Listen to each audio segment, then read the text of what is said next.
danaysigii shalay iyo damqasho beeneedka maantu waa dhiganayaal taariikheed oo ku xadhan qulubta shacabka deegaanka Soomaalida.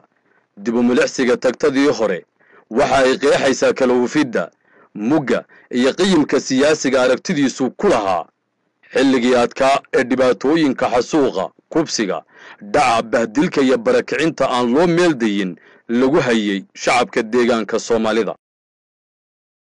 laga soo bilaabay heshiiskii UWSLF iyo kooxdii talada dalka marorsatay ee TPLF ee dhacay taariikhdu markii ay ahayd 2010 ilaa shirkii u dambeeyay ee ka dhacay Nairobi ee dhaxmaray ONLF TPLF Cabdi Maxamuud Cumar sida idiin muuqata Sheekh Ibrahim qayb ayuu ka ahaa. haddaba daawadayaal muddadii u dhaxaysay heshiiskaasi UWSLF ilaa shirkii u dambeeyay ee Nairobi ka dhaca sida la wada ogsoon yahay mudane Sheekh Ibrahim waxa uu la shaqaysanayay xukuumaddii Cabdi Maxamuud Cumar iyo kooxdii TPLF.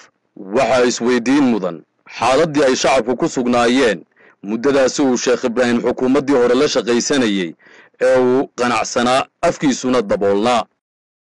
maalmihii madooba xasuuqii istabajooga ahaa kufsigii iyo jirdilkii jeelogaadeen waa xusuus dhow oo ayna weli boogaheedii bogsanin. halkani waa jeelogaadeen oo ahayd meel waxgaradka iyo shacabka deegaanka si arxan darra loogu ciqaabo sida aad u jeedaana waxaa booqanaya Sheekh Ibrahim. hase ahaatee sheekhu waxa uu waqtiga ka doorbiday inuu ka aamuso weliba garab siyaasadeed uu siiyo ciddii dulmigaasi mas-uulka koobaad ka ahayd. waana kan isagoo maxaabiistii jeelogaadeen uga sheekaynaya baraare iyo barwaaqo lugta lagula jiro laguna waari doono. waxaa jira jeelka asbaabo keena. codsigayga waxaa weeye maanta tabarteennu waxay dhan tahay inaan nolosheenna dabaranno. qofka hadduu iska riyoodo haddaan anoo halkan taagan dhoo dayro la'aan baan hawada aadaya miyaan duuli karaa? wax soconaya ma aha. marka maanta fursadna waxaa jirta in inagu filan oo khayr ah yaalla waddankan oo hadday waddooyin tahay hadday inta mashruucii ee horumarinahayd waad la yaabaysaan.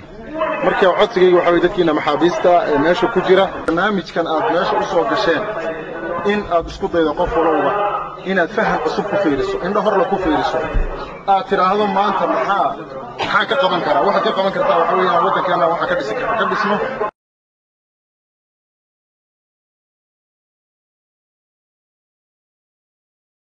arrinta gorfaynta u baahan haddii aan dul tagno waxaa imanaya su'aalo baahsan oo aan jawaab loo hayn. waa marka aan isku sidigno xaaladdii shacabka deegaanku xilligaa ku sugnaa iyo qanacsanaantii Sheekh Ibrahim oo uu ku doorbiday inuu indhaha ka qabsado welibana garab ku siiyo ciddii ummadda cadaabaysay. madanta shacabka ayuu ka shaqaynayay mise waa uu danaysanayay? jawaabtan waxaan u daynaynaa shacabka. hadduu markiis casili waayo sida soo socotaan kuu sheegay hadda qarax shacab ma dhicin buuq ma dhicin.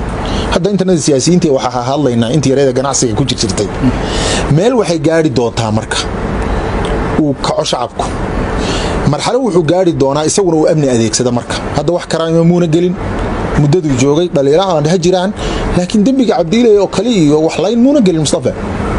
waxaa dhici doonta markuu hadda shacabku kaco ciidan buu isticmaali doonaa new police waxbuu layn doonaa waxbaa la layn doonaa berri maxkamad waxa lagu soo oogi doonaa tii Cabdiilay oo kala.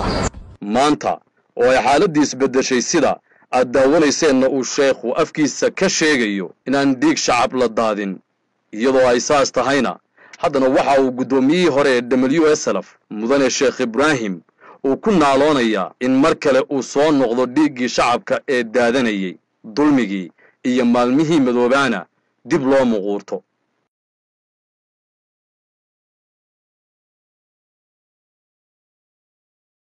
waana arrinta keenaysa in shacabku ay fowjignaan badan ka sameeyaan ilaashadaan isla markaana dhowrtaan xasilloonida dimuqraadiyadda iyo horumarka ay wakhtigani haystaan maadaama oo ay casharro waayo aragnimo inoogu filan tahay wixii aynu soo marnay.